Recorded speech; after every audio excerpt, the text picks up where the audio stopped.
12 News reporter Sean Rice here. We are deep in the Telegraph Canyon Mountains, about 5 to 7 miles south of the town of Superior. We came here this afternoon in search of maybe wreckage or the slack lines associated with a helicopter crash on Friday morning through the Telegraph Canyon area. We've had the chance to speak with a property owner where the helicopter actually crashed on his land. And what he told us is that the peaks you're looking at here, this one to my right, I would say maybe 600 to 2,000 feet up in the air, connecting all the way to the one on the left is where that slack line was put into place. So we are now standing ground level, well below the Telegraph Canyon Mountains. The last time we spoke with you, we were way above this ridge line, so a good maybe quarter of a mile away from right where we're standing. And according to the property owner we've spoken with, we found the exact spot where this helicopter went down. Here to my right, I'm picking up what looks like a piece of metal from that helicopter.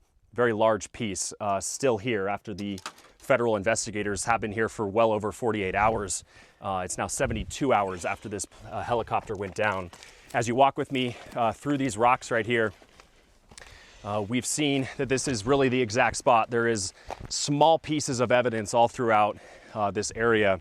Most notably, you know you're in the right spot when you see a little piece of sheriff's office caution tape. This is certainly the spot that they had marked off. But as you walk with me here, I mean, you can just see more evidence that I pick up here. What looks like fiberglass from maybe the outside shell of the helicopter as it landed here in this area. Now, again, from talking to the property owner, we have a good idea of where that slack line was hung.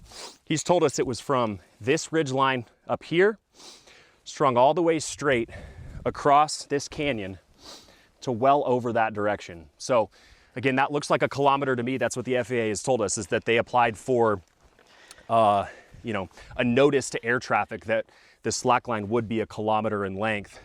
And so from what we can deduce from just being down here, it appears as though the helicopter would have been traveling west towards this direction, clipped that slack line, and then maybe continued to try to fly, and unfortunately just crash landed in this direction. It's just an awful tragedy, and you feel a certain profound sadness about standing right where 4 people lost their lives.